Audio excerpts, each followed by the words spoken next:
It's all about partners this month. So we have partners in pregnancy, partners in labor, and partners after baby is born.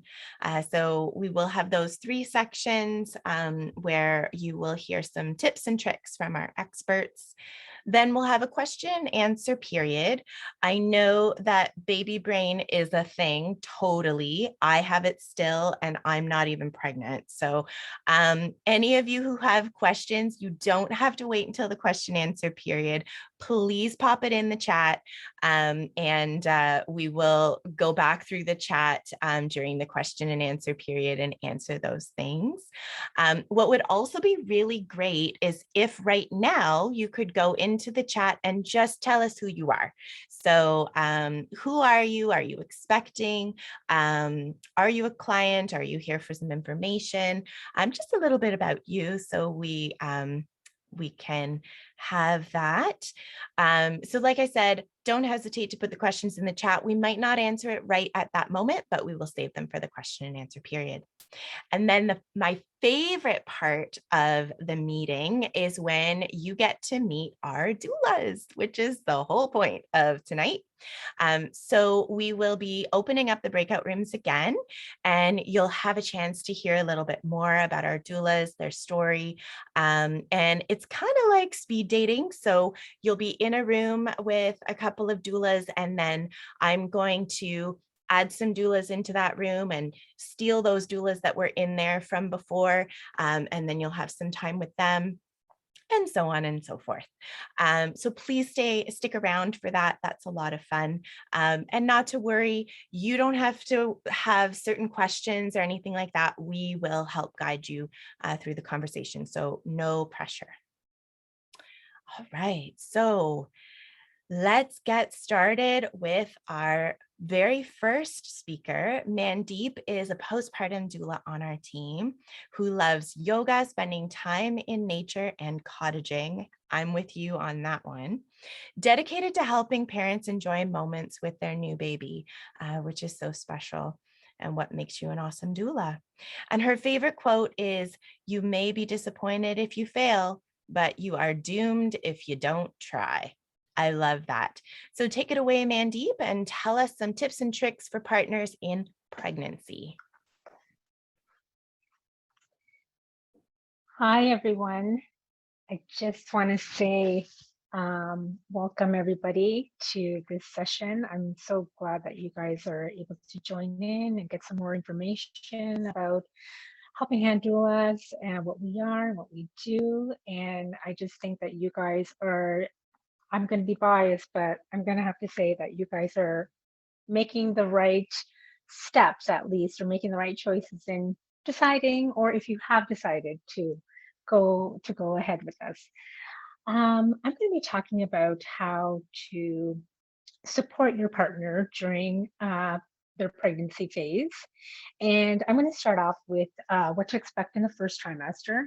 So, definitely, I'm sure that some of you can relate right now that there's definitely extreme fatigue with all the hormone changes and the changes in blood level and the all the different preparations that your body is going through. Definitely will extreme fatigue will definitely happen. And the next one is food cravings and aversions. I'm sure some of you are probably experiencing that already. And I have to tell you a funny story quickly about the fruit, about the cravings. When I had my first, many years ago, I had this craving for chicken wings. And I don't know why. It was my first trimester. I was probably, I don't know, probably a few, maybe in my second month. Had this big craving for chicken wings. Anyways, went for chicken wings, ate way too much. I was so overfull. And lo and behold, my son, 18 years later, loves chicken wings. Just that's all he likes to eat. And he will always ask for chicken wings. He will always ask for any kind of chicken. It's chicken, chicken, chicken. I kid you not. And for my daughter, I craved cold ice, like really cold, fresh cut fruit. And it had to be cold, like literally had to be in the fridge. It couldn't be on the counter or out of the fridge for like a minute. It had to be cold. And I'm not kidding you. That's what she loves right now. That's what she loves to eat is fruit. Anyhow, enough about me. Um, uh, and so the next one is nausea. Um, Usually in the first trimester, um, definite nausea is a lot. Your body is going through all the different, again, hormonal changes. There's different, it's all based on your blood level, all the changes in that. And then also mood swings, again, all coming back to your hormone changes. So definitely that's mainly the top four during the first trimester.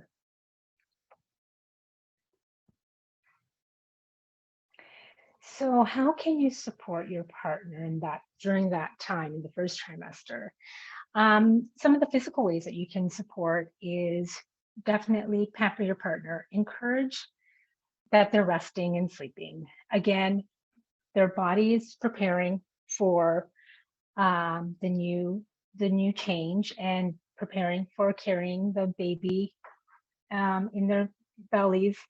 So there's definitely so much changes going on. So definitely rest, um, and don't eat things around them that bother them. And again, that's the aversions. So they will, if there's any smell that they can't tolerate, just kind of avoid those. And because then they get very nauseous and it's not a very good feeling. So if you could just try to steer away from things that bother them. And I'm sure she will tell you as soon as she senses that one smell, she will definitely tell you. And then the next thing is this is what I love. And I used to love doing myself go for walks. Um, it's so good just to keep the body moving and just help you, regulate the blood flow a little bit. And then yes, of course. And then an evening stroll after dinner is always ideal, especially now with the weather it being so beautiful in the evenings. It's so good to just try to get a little bit, especially if your partner's working during the day or if both of you are working during the day, you have time to just kind of reconnect and go for a walk.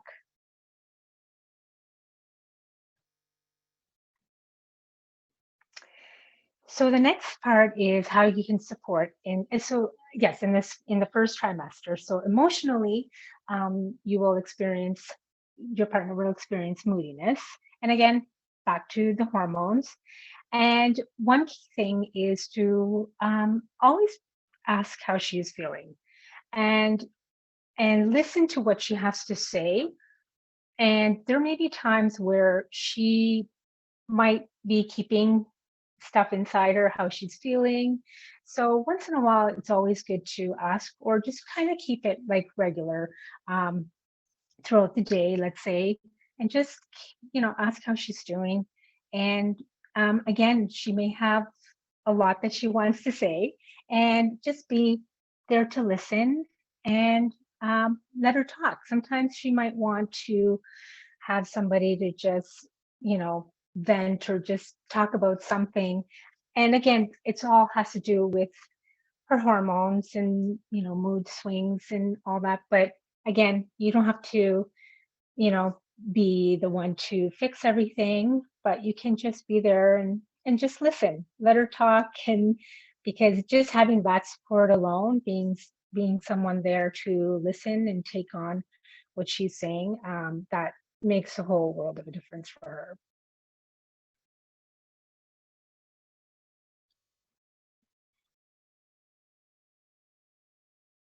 So in the next slide, we have what to expect in the second trimester. And here things start looking a little bit better. Um, they start feeling good. There's definitely, usually what will happen is also their, uh, oh my gosh, my mind is just gone. Their nausea, a feeling of nausea will definitely dissipate around this time as well. There will be weight gain for sure, the in around the belly, obviously, and because you'll be more likely to be more hungry, and you will feel that you want to be eating more. There will be definitely some of that definitely going on during the second trimester, and you might also have some trouble sleeping, and that also, again, it has to do with, again, all the hormones and the changes happening in your body, and then the body aches, pain around the lower abdomen area, even in the legs. That will start because as you're putting on the weight in the tummy area, there will be more pressure in those areas. So that is like all normal, common body aches that will happen.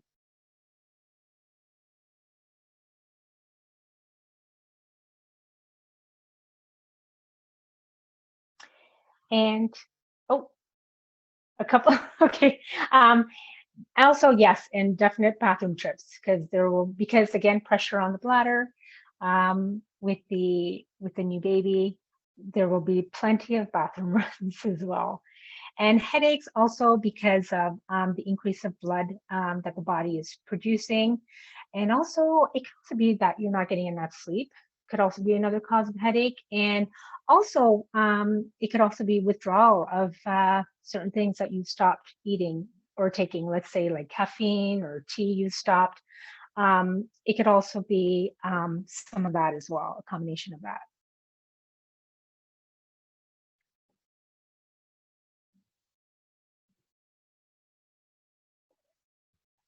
And so, how you can support in the second trimester physically, feed your partner. I don't think that means literally, but help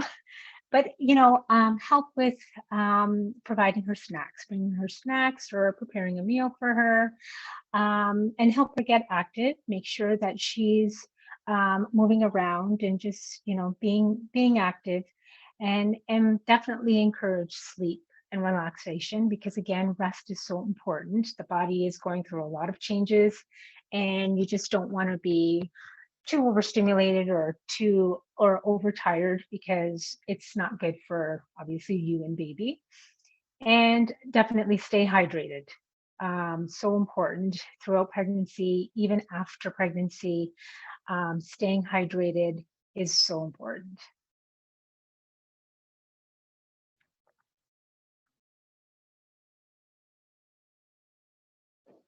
And the emotional way you can support is is that your partner may be feeling overwhelmed. It's a second trimester.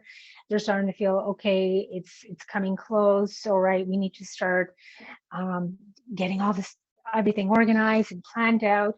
So there's definitely a feeling of overwhelm.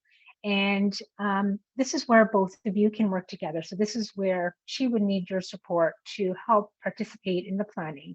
And I would say, like, even at the beginning of, like, even in the first trimester, plan out how you guys want to attend appointments. If you just want it to be your partner who is pregnant to go to the sessions themselves, or if you both want to go together. That's something that you guys can always talk about before and decide what you want to do.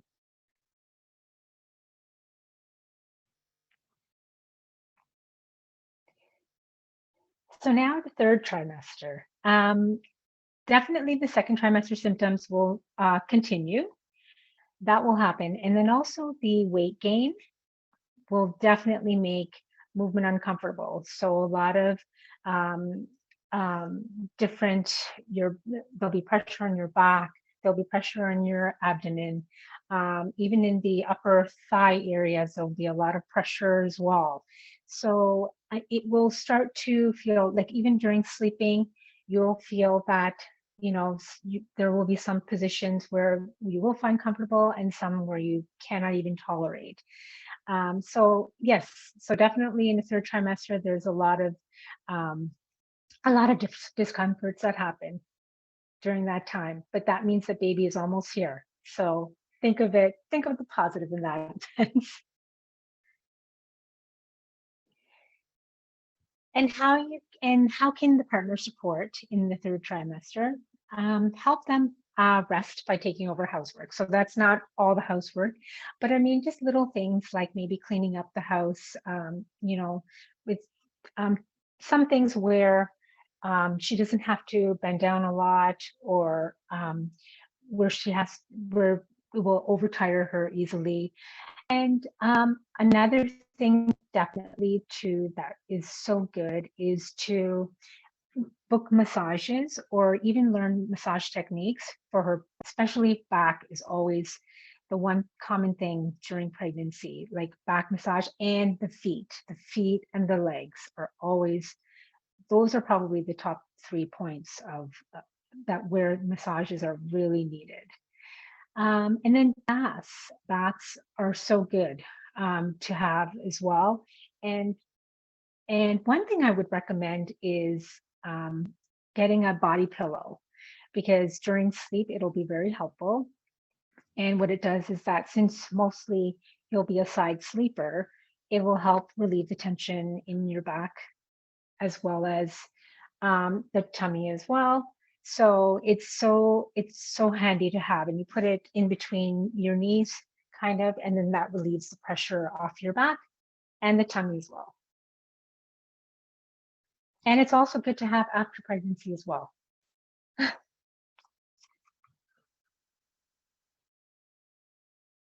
And okay, and for the emotional part of the third trimester, uh, both of you, it's good for both of you to prepare for the birth together. And again, be an active listener. If there's anything that she wants specifically, definitely support her in that decision, and then help her, just make sure that she feels confident in her decision as well, and just encourage that, and just encourage her in that sense, and take over errands to decrease overwhelm. So again, it goes back to the feeling of overwhelm, and just to help take on certain errands, like maybe grocery shopping, or even things around the house that need to be done, definitely makes it very helpful.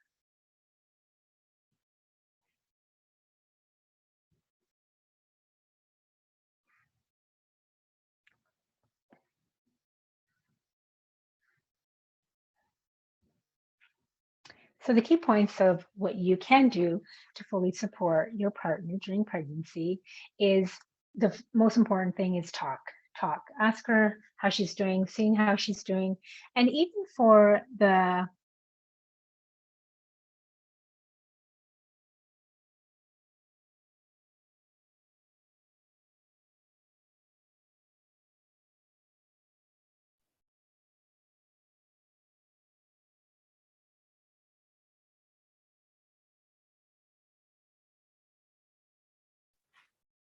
errands and any things that need to be done to eliminate the overwhelm.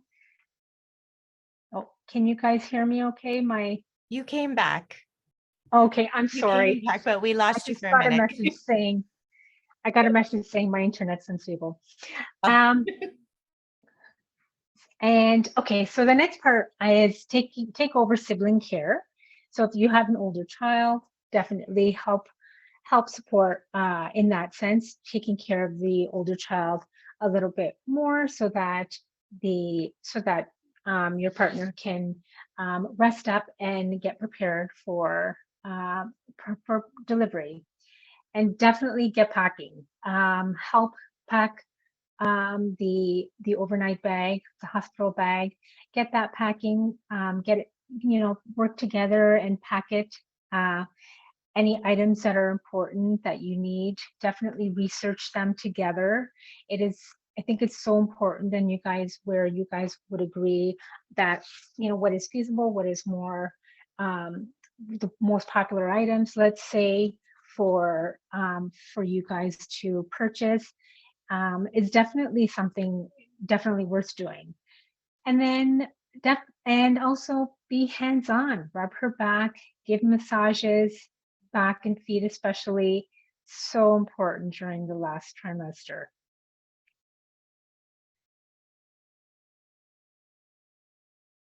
Oops. Almost lost my.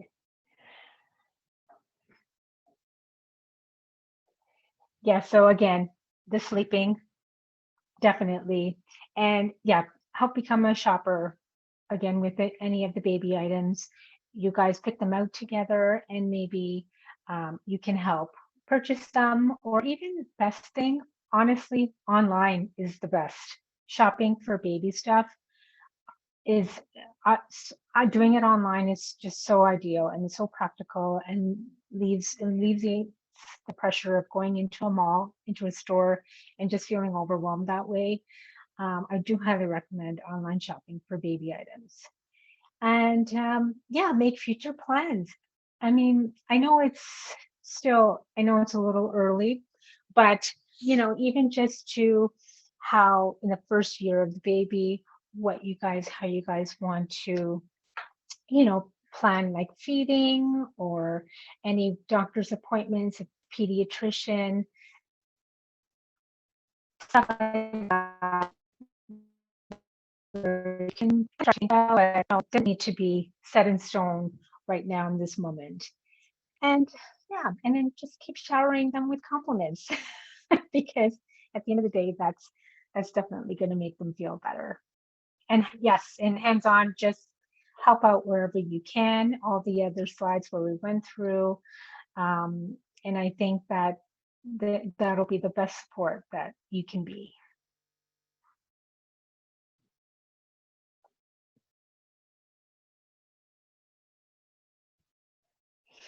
And yeah, there's a lot of online things that you can read. There's so many podcasts and videos that even online parenting groups on Facebook. There are so many. There's so many out there. When I had my kids, there was none of this, hardly any of this available. So there are so many resources right now.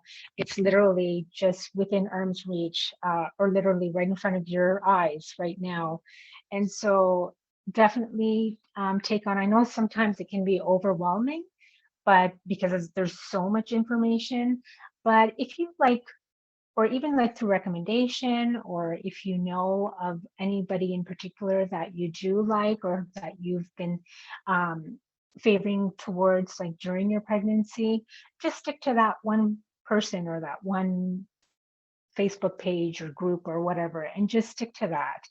And definitely, yeah, talk to other parents, get their experiences, get their feel of how it was when they had their babies. And of course, last but not least, you can always reach out to Helping Hands Doula and consider getting a birth doula. I think we're a bit biased, huh, Mandeep? Yeah. Thank you so much for all that information and tips and tricks. It's a tricky thing trying to know how to be the best support that you can be. But, some of the great things that you mentioned, just listen, try to take off some of the load, and just kind of be empathetic for what they're experiencing.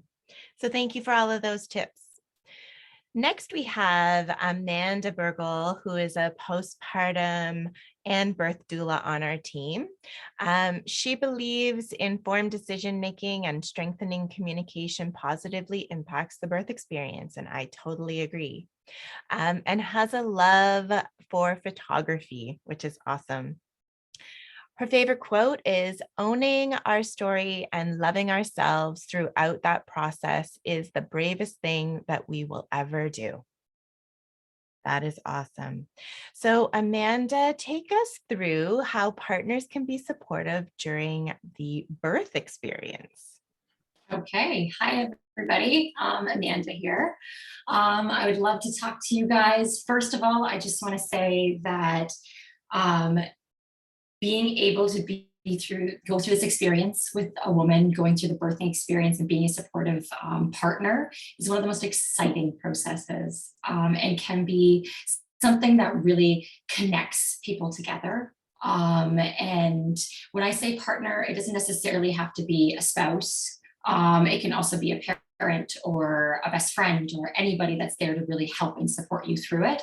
But as a birth partner and supporter, if you needed to respect a woman anymore, you sit in that labor room and it'll happen. So some things that I find that can be a challenge when you are there to support a woman, a person through labor, is that we worry. We worry because there's not always necessarily something that we can do to change what's happening. And I think when we see somebody that is going through a transition and going through a challenge, we want to take it away. And our job is just to be there to support and to sit through and to help them through it, not to take it away. And I think that that can be something that creates a lot of worry. And maybe we've never seen somebody go through something like this before. And so it's all new for you. And that can be really, really challenging. Our job as supporters is to stay away from Google, to really only look for evidence-based information. There's so much out there, and there's so many things out there that can really scare people when birthing it's natural, and we've been through it forever, and it can be a very beautiful and bonding experience. So I would suggest staying away from subreddit chats and Googling too much. And things that we can do when we don't know what to do, is really we're there to sit with this person and to hold their hand and to lean in and ask them, like, what do you need right now? Or, to have these discussions beforehand so that you kind of know, like, this is, what we need to do. I believe that as the birth supporter, you should have your tracking app. You should be tracking and kind of have an understanding of how that works beforehand also, so that, you're taking that away from the birthing person from having to worry about timing things. Also to encourage, you're really there to encourage and to focus and be relaxed, because when you're relaxed, it really adds a lot of calm to the situation. And so to be that for somebody helps to release oxytocin. If it's your partner or even your best friend, you hug, if it's your partner, you take a shower and they can help you with that. You do things that kind of help to release oxytocin. They say what, makes the baby brings the baby. So, it's being intimate and kind of enjoying those moments together and understanding your partner's needs. I mean, these are times when you really need to discuss kind of what it is. They say that oftentimes when you're birthing, there's internal and external. So some women would want to be held and massaged and talked to and, really rooted on. And then there's others that are going to retreat into yourselves. And it's almost like you want to be in your cave and you kind of need to be alone when you're processing your birth. And it's having those conversations beforehand. What is your partner like, and being able to kind of read that when you're together.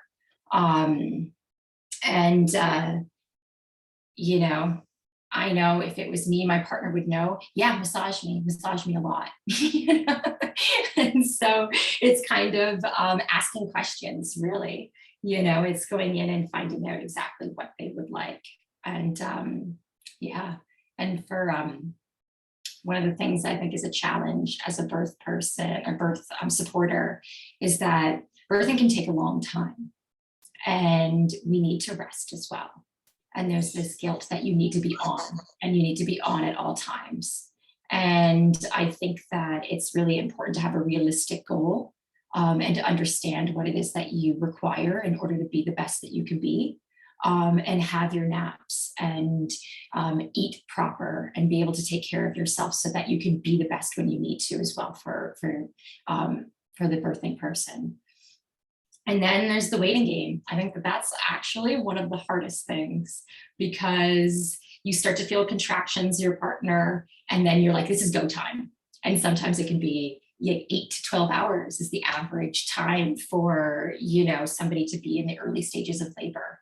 And during that time, most of the time it's watching movies, it's getting small errands done, it's distracting each other, maybe going for a walk, doing all the little things that, help kind of pass that time during those early labor stages where you don't really expect it to be that long. And so it's really hard to sit and wait for that.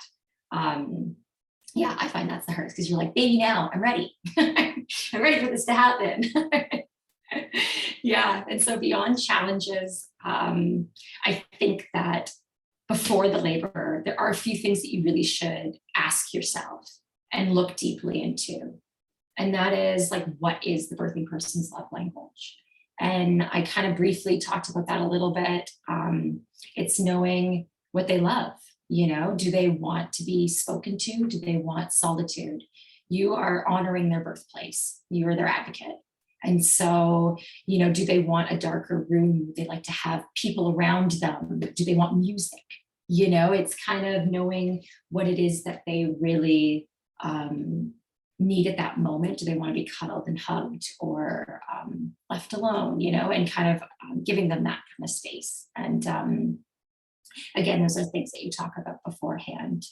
And like what it takes to dig deep in times of like pressure and tiredness. As a birth partner, you are going to be tired. You're going to be tired at the end.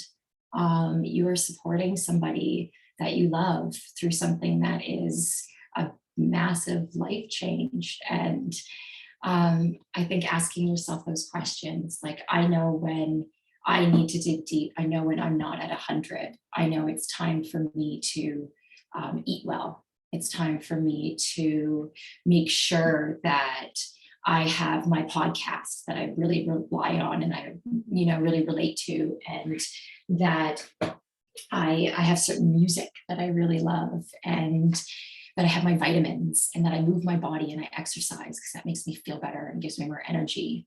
And so it's just really realizing what you need to be able to go the long haul, because you're going to really need to be there to support this person. Another big one I feel is, should I become more familiar with the birthing process and interventions? I feel like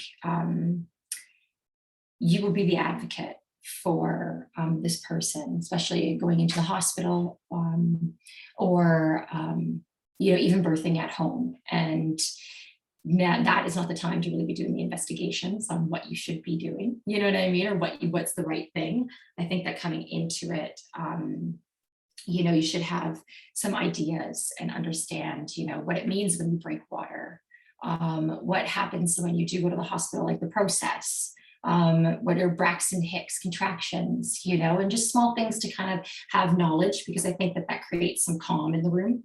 You're the one who's speaking typically and advocating for the birthing partner. So to have that information, I think, creates a real calm in the room that is appreciated. And power is knowledge. Power is knowledge. And I think that a lot of times when you go to the hospital, doctors are amazing and they're fantastic. And I think they do this so often that they sometimes assume that we all know what they're going to do and what the outcome is from it. And so they want to break water, or they want to put a stent in, and they just kind of say this is the next steps of what they want to do, but they don't always have all the answers or really fully explain. So I think it's important to ask questions and to be there to advocate for them, and to also have a bit of backup and knowing what actually goes on when you're in the hospital. And then to be flexible about your birth plan. I think a lot of people have a birth plan or a rough idea of how they want things to go, but to plan for the unexpected. Things can change, and oftentimes they do. I feel like most of the time when I speak to people, or when you're in a birth, you have an idea of what it's going to be like, and it can just be something completely different. You could feel like you know what you want and then change your mind. And so it's having discussions beforehand about what it is that your birth plan could be, and different ideas of what happens if it doesn't go that way, and what you would like to do. Have a bag packed perhaps for your partner for a hospital, and maybe have things planned for if it's going to be a home birth. have something that's kind of, in the car, just in case you're out somewhere and you need to, take action then. And yeah, kind of being flexible with that so that no matter what happens, you're prepared and ready for it. Yeah, and as far as tips and tricks go, I think that the biggest thing is prepare. Just prepare and plan. You have your apps downloaded. You have the bags packed. You know what hospital you're going to. You kind of have the route kind of planned out.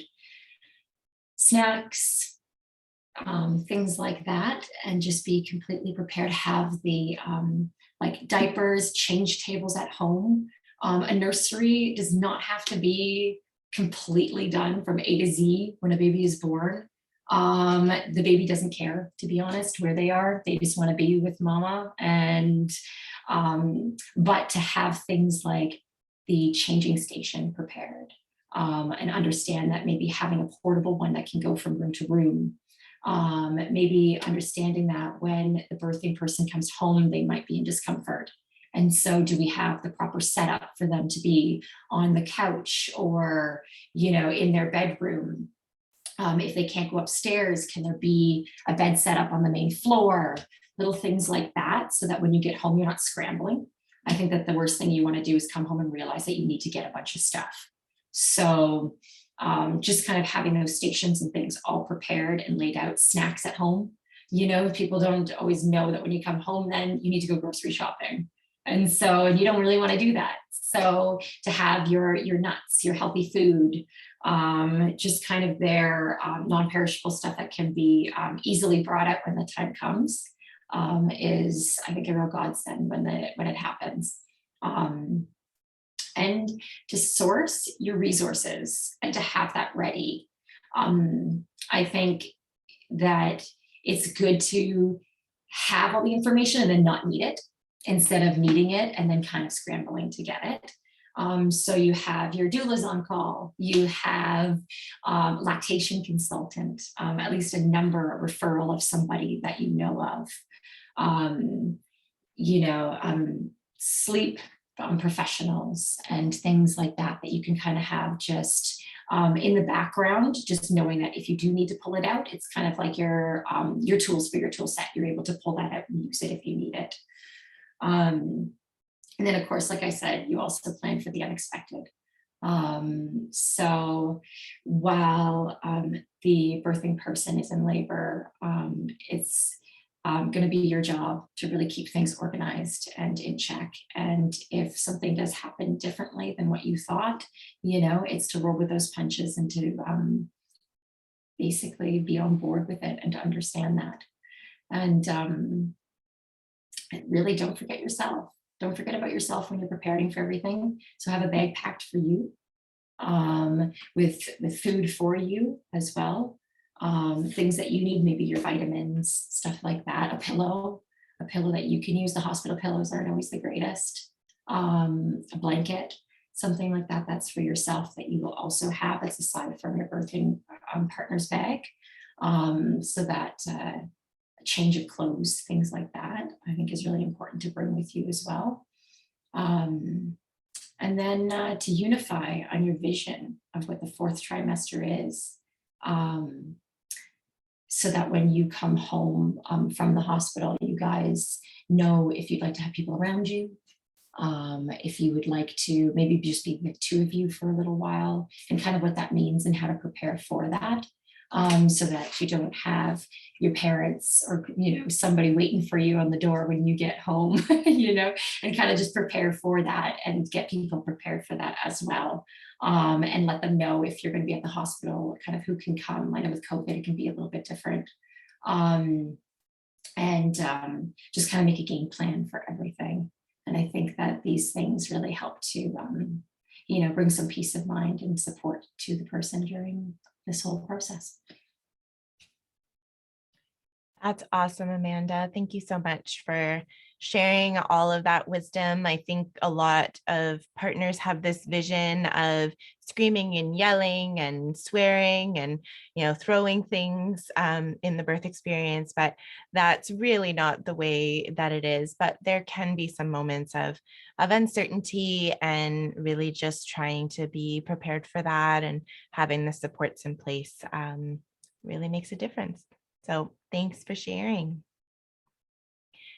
All right, so last but certainly not least, we have Sharon, who is a postpartum doula on our team.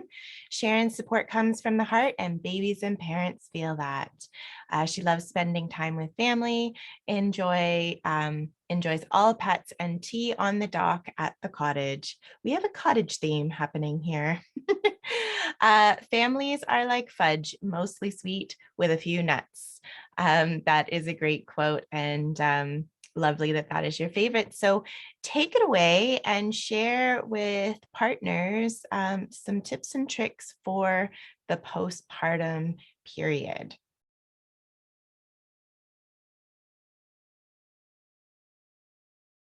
You have to unmute yourself. There you go. There you go. Sometimes you want me muted, sometimes you don't. So hello, everybody. Good evening. Yes, I am Sharon from Helping Hands Doula, and I am the postpartum, one of the postpartum doulas on the team. So with postpartum, you have your pregnancy for 9 months. You have your birth for a couple of days, but you have your postpartum period for 20 years. So are you ever prepared for this? Like you take all these classes on, what you need to do to support your partner, especially in labor. And then the hospital's there, and then they throw you out and they give you this little person that you're supposed to try and keep alive and expect you to know everything about. And unfortunately, I wish there was more, support and preparation for postpartum for the parents, and especially for the support parent, because a lot of times the birth parent is, pretty tired out. And so there's lots of things you guys can do to bond with your baby. And these days, it's not just changing a diaper and, maybe a bottle here and there. I'm finding these support parents are very involved with their baby, with the birth mom. And I think it's awesome when I see this, that these birth parents are really spending so much time. You're really actively engaging in the parenting. So here's a few tips and tricks for what to do with baby. So the one thing is, don't be afraid to cuddle them, snuggle them, keep them close, use some pressure. They've been in mom's tummy, and they also can sense when you are nervous. So if you're holding them like a little loaf of bread away from you and cradling their head and their bum, and not clutching them close to you, they sense that. So snuggle them close to you, give them lots of closeness and hugs that they know that you really mean it, and they feel very secure. The other thing, one thing you can do for calming is bouncing. And when I say bouncing, that's very active bouncing. It's not just the little bounce. It's like a birth ball, big bounces, because that's what they're used to when they've been in the tummy. And if you want to try and soothe them sometimes, that sometimes is a really good way to soothe your baby. Lots and lots of eye contact and mirroring their expressions. So just looking in their little eyes, getting that love look. The support parents get the oxytocin release too. Snuggle them, love them, just spend that time getting to know them.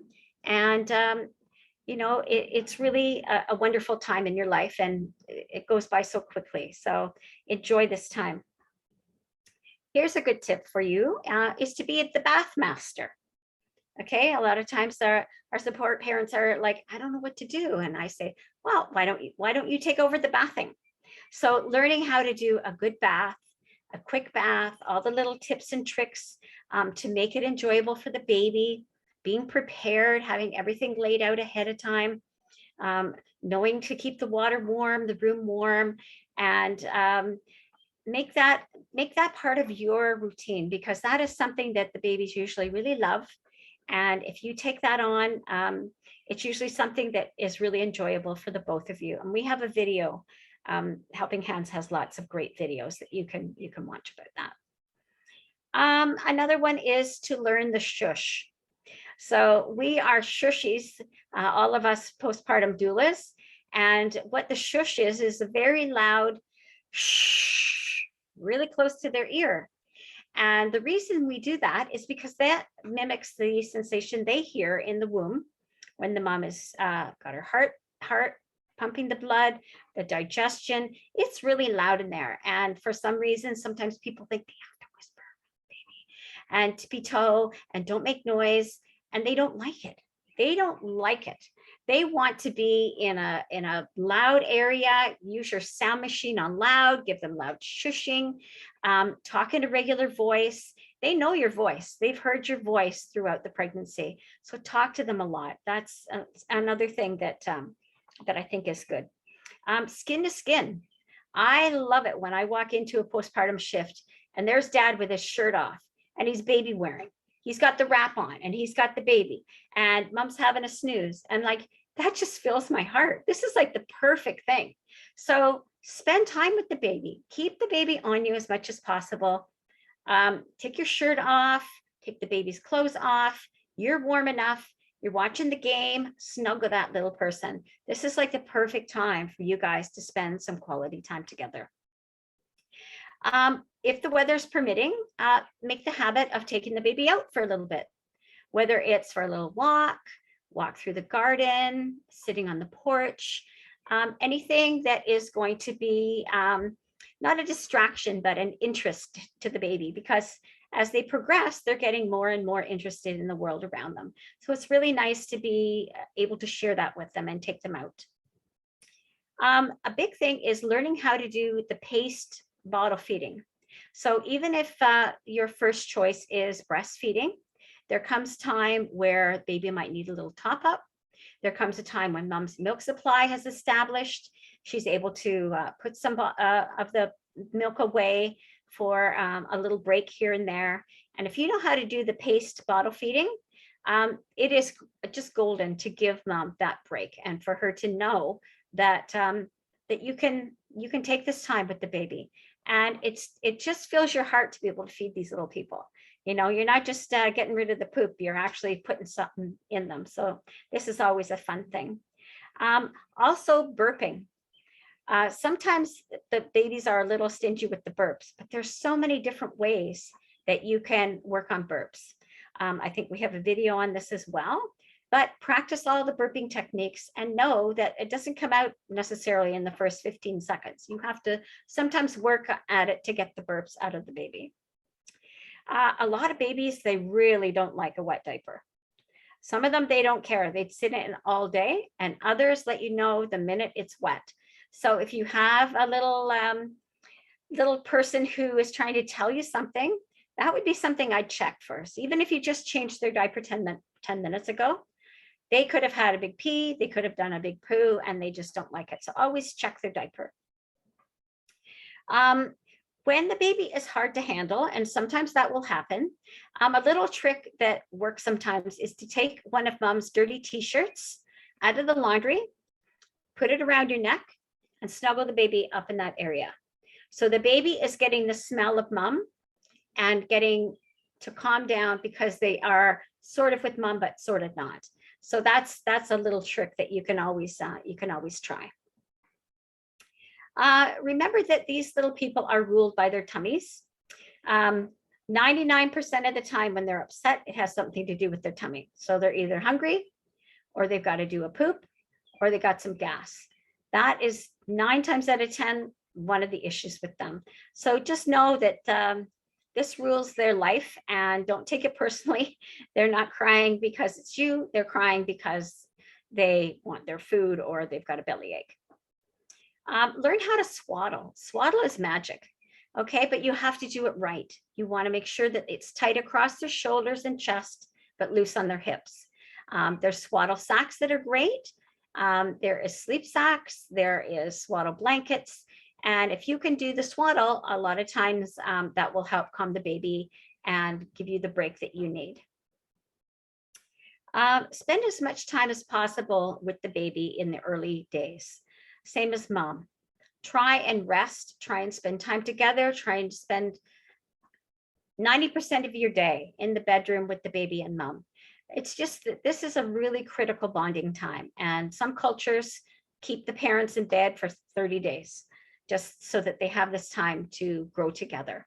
So spend this time together. It's a really important, good thing to do. One of the fun things, and I found a couple of dads that do this, is they sing and dance with the baby. They act a little bit goofy. They sing their favorite song and they bounce around and they dance with the baby and they really engage with the baby. And I think that those babies are so happy that they're being involved that way. So, you know, take the time to just look at them, sing them your favorite song, dance with them, do something silly, make silly faces at them, and just enjoy them. Be prepared for the odd meltdown. So sometimes these people just lose it and they don't know why, you don't know why. You've done all the things that you think are right. You've gone through all your tips and tricks and they are just crying. They just lost it. Don't take that personally. You know, it's not you, it's them. And sometimes they just get overloaded. Their little brains are on overload. And sometimes crying is the only thing that allows them to slow their brain down a little bit. And usually going into a very dark room, like go in the washroom in the dark, turn on the ceiling fan if there's one there, or take a hairdryer in there. And a lot of times that little trick will calm the baby down. So that's to do with the baby.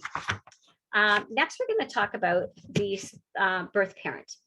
And you've heard from the ladies who spoke before me, a lot of the tips and tricks that I would suggest, and things follow through from the the pregnancy time, the labor and delivery into the postpartum time. And the birth parent still is hormonal, big time. They're going through tons of hormone changes. So don't be surprised if there isn't a little bit of tears here and there. They're not crying because they're upset or mad. They're just crying because we do when we have a baby. Some of the parents they're riding high on the birth, the adrenaline rush from that baby. You're excited, the birth parent's excited, and sometimes it's a little bit hard to just bring it back down. So try and spend lots of time together, trying to just calm things down. And if mom is like wired, just let her go, let her do her thing, and just know that this is a possibility. Just knowing these things can happen make the situation so much better. Sometimes the birth parent and the support parent will experience some trauma during birth. And I've run into that a few times. And so if this does happen, if things don't go as planned, if there are issues, you really need to talk to a doctor about it. And I always encourage the birth parent to write a journal all the things they're feeling and thinking, and don't negate your feelings. They're important, and talk to your doctor. And that goes for the support parent too. Sometimes, you know, the support parent is more traumatized than the birth parent because they're seeing stuff they've never thought existed. Like, oh my God, what just happened there? So sometimes the birth parents are a little traumatized too. So reach out for help if you need it. Some things that you can do to help the birth parent is keep a timer. Like when I'm doing a shift, work with your timer. The timer is great for reminding birth parent of taking her pain meds on time. They always forget about that. So put a timer to remind them to do that. Remind them to eat and drink in between feedings. Help them with their tracker, because almost everybody keeps track now of the feeding times, duration, sleep, pee-poo. And it's just soothing for the mom to be able to look back and think, oh my God, the baby hasn't pooped all day. And then they can look back in their tracker and go, oh, yes, they did. Like time just goes crazy sometimes. So help them with their tracker. Help the birth parent with a shower. Like It's magic. There's nothing better than getting in the shower after you've had a baby. Just let that warm water run on your body. You don't even have to wash yourself. It's just the warmth and the feeling of the warm water on you is amazing. But some of the birth parents might feel a little dizzy. Some people have some blood pressure things. So they might want you to stay with them. So stay in the washroom, just let them do their thing. If you want to be, if you want some really good brownie points, warm up her towel, get the heating pad out. And when she comes out of the shower, have a nice warm towel for her. She will love that. And a robe too. I put robe as well. The other ladies had mentioned massage. Massage through pregnancy, massage through the birth, and massage after is really good. Mom's body's gone through lots of things, shoulder massages, feet. Some birth parents even like to have their face, like a facial massage the temples, the back of the neck. It's love touches. It's just that you're giving that touch of love. Give mom lots of love talk and cuddles as well. Like we're so focused on the baby, but this is a time when most birth parents don't like the look of their body. You're not pregnant anymore, but you still have the weight on you. You've got breasts that are dripping milk. You just feel yucky. And so this is a time that we're really, really looking for the love talk from the support parent, a hug that comes along and just tells them they're beautiful and wonderful. So use this time to really encourage your relationship that way. You can take the baby to the doctor's appointments. So if the birth parent is tired or had a bad night and the baby needs to go for a weigh-in or a little checkup, there's no reason why you can't take the baby. So that's really helpful a lot of times for the birth parent to know they don't have to get dressed today. They don't have to go in the car to see the doctor. So just offer. Maybe she's going to say no, but it's great for you to say that. The girls have already mentioned things like housework for you to be able to pitch into housework, laundry. But here's my favorite trick. Hire a cleaning service. Why should you do it? Okay, or invite your mother to come and help out. When people visit, don't let them sit on the couch. Get them folding laundry or something. I always suggest. When you're shopping, look for prepared meals. This is such a great idea that they just need to pop it in the microwave or toaster oven or something. You can prepare meals ahead of time and have them frozen. But if you're sent out to do the shopping, coming home with some prepared meals is just so golden, because you're going to be so tired and now you have to make something to eat and you look in the fridge and go, oh my God, there's that lasagna. Excellent. Pop that in the toaster oven and there you got an instant meal. So you're the hero. The other thing is to try and keep visitors to a minimum for the first week or so. Like you guys you've run a marathon to have this baby. And you need to give both yourselves some time to recover from that and to spend the time together. So as much as you're all excited to show this new person to the world, don't have a big, group of people coming all the time. What you need to do is set the time and tell them, this is the best time. Come from 1 to 2. That's the best time. And then don't feel bad to say, okay, it's time for the baby and I to have a rest. Kick them out. Or hire a daytime doula. We'll do it. We have no problem kicking them out.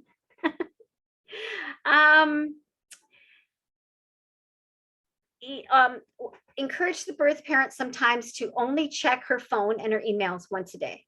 Because even though we've just had this baby, if the phone is dinging and binging beside us, what do we all do? We pick it up and look at it. So it's very distracting. And if the birth parent's trying to rest or relax, take the phone out of the room. It's sometimes like arm wrestling for us to get that phone out of their hands, but then they get into a good sleep. And then when they are restful, they can answer these things. And I always say, do a daily email to all of your friends because they all want to know how the day went, what's going on. So instead of answering 10 people, just have a group email. Keep track of the baby supplies. So Amanda already mentioned about the shopping and being prepared. The last thing you want to happen is you're in charge of the 3 a.m. diaper change and you're on the last diaper. It's like, oh, now what? So try and keep an idea of what you should have on hand so that you're not surprised with last minute running out of things. Another good tip you can do is learn how to put all these gadgets together, like, the car seat and the swing and the bassinet and, bottle warmers. Like there's a million things you're going to get. And the birth parent doesn't always have time to read the instructions. So if you have a minute, figure out how these things work and the things that need to be assembled, put them together. So that's my tips and tricks for the birth parent. Last but for sure not least is for yourself. And, you forget about yourself just like the birth parent forgets about herself. But don't be a deer in the headlights.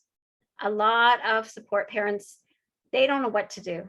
You are suffering a little bit from PTSD in some cases.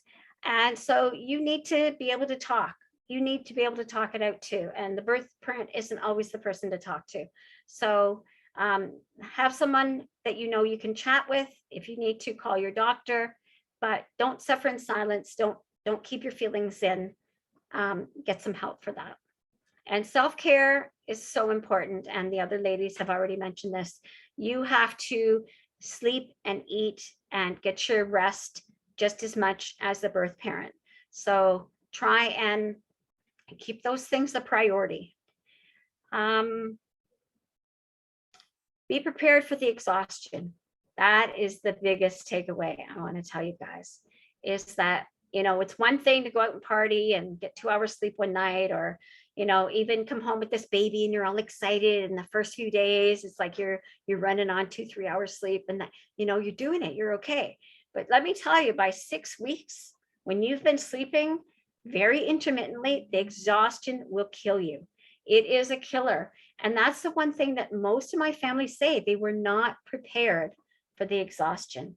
So try and rest. It's super important to get your rest. And lack of sleep for both of you is going to be hard. So tag team each other. Take turns. You get some sleep, birth parent gets some sleep. And just remember that this whole time in your life is very short-lived. Before you know it, you'll turn around and they're going to school, and you turn around and then they're graduating, and then you turn around and they're getting married.